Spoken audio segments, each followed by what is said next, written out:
I want to acknowledge, because as I was reflecting on my life, I realized I've been blessed by so many women in my life, and I want to acknowledge some of them, beginning with my grandmother. She passed away when I was 9, and from her, I experienced probably the purest love as a kid, making sticky rice and bringing me Chinese buns, and when she would visit us from Hong Kong, and that was the last time before she passed away.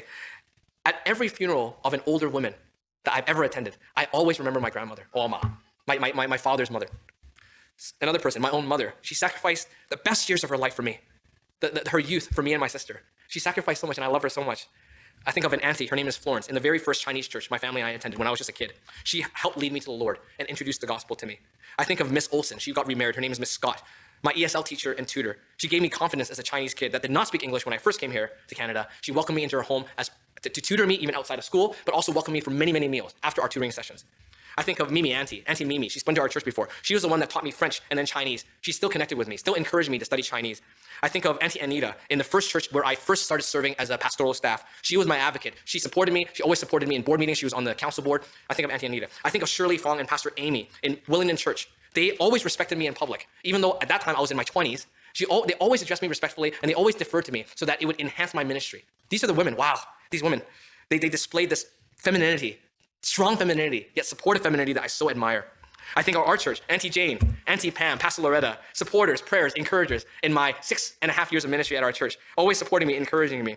I think of the aunties that you guys don't know about, but they know at our church. 2.5 years ago, we had that painful miscarriage. These ladies in our church from the CM side made a meal train, provided food for us, brought it to our house, did not say anything.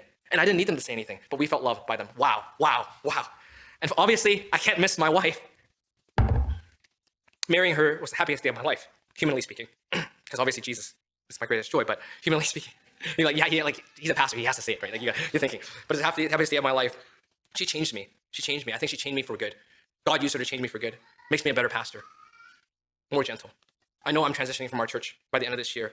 I wouldn't be able to pursue this calling from God without her. She supports me in so many ways. All these women display this femininity that is distinctly feminine. It's hard to describe, it's hard to use words, but I know it's there when I see it.